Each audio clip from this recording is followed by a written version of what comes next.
Coach? Great. Hello. Can you hear me okay? Yep. Fantastic. We will get started. First question, we will go with Brian Sandalo from the Chicago Sun-Times.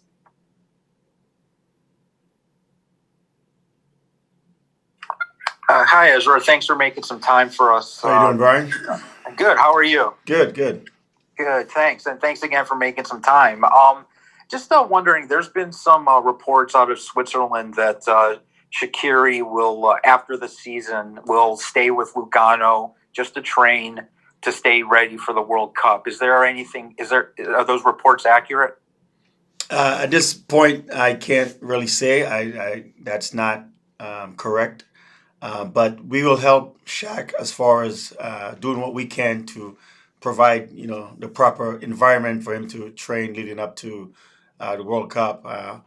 From our side, once the season is done, we'll probably train, 2-3 days a week for about 3 weeks or so. So, we'll sit down with Shaq, and if that's adequate for him, then he'll be here training with us. But as far as him going to Lugano, that nothing is concrete about that. Nothing is set as far as that goes. Okay. And then will he be? What's the plan for him the rest of this season? Will he play the last two matches, or will he get a breather?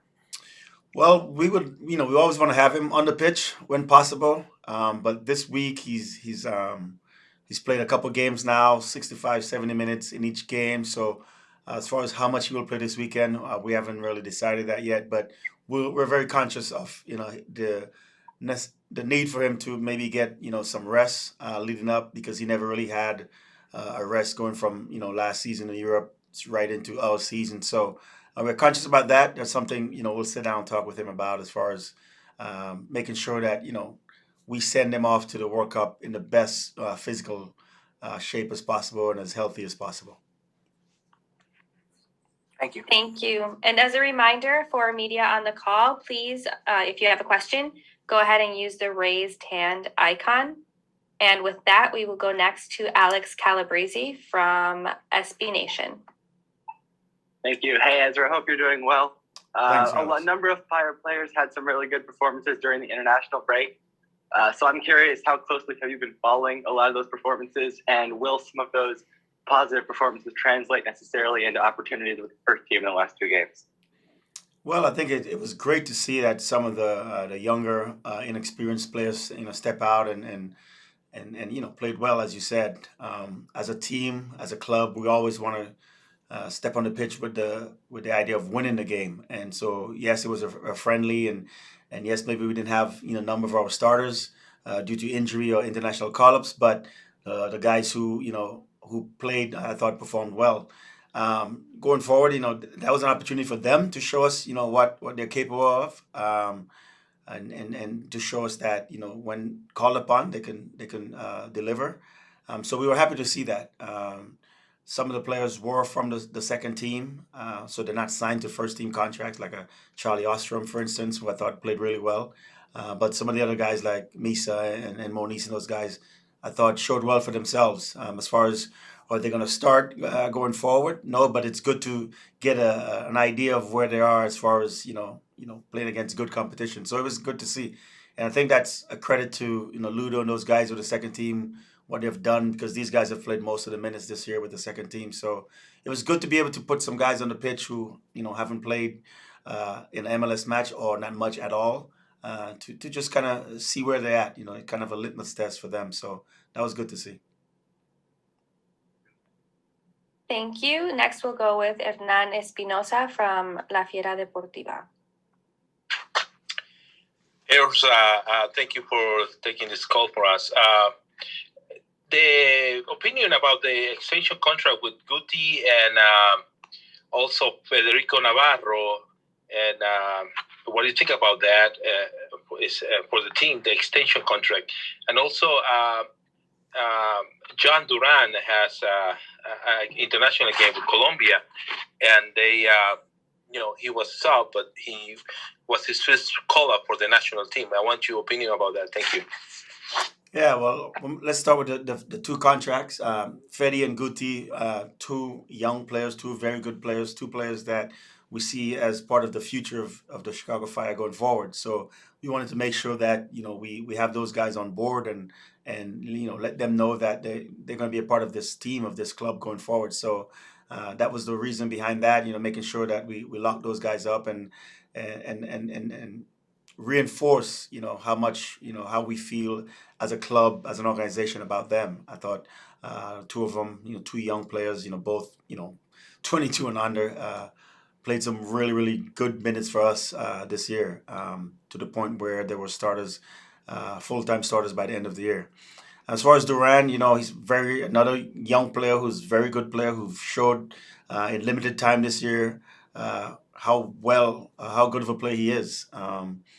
And him being called up to the Colombian team is an testament to that, as far as his quality and his future and his potential, because Colombia is not a very easy squad to break into, and to have him get an opportunity to join that squad for those last two games against Guatemala and then against Mexico was very good for him and for the organization. It shows that we have some young talent in this group that just needs the nurturing, and not just us seeing that, but other people are seeing the potential in some of these young players. But it's going to take time. It's going to take them gaining some experience, sort of learning on the job, so to speak. But it was a great opportunity for him to go out and represent his country.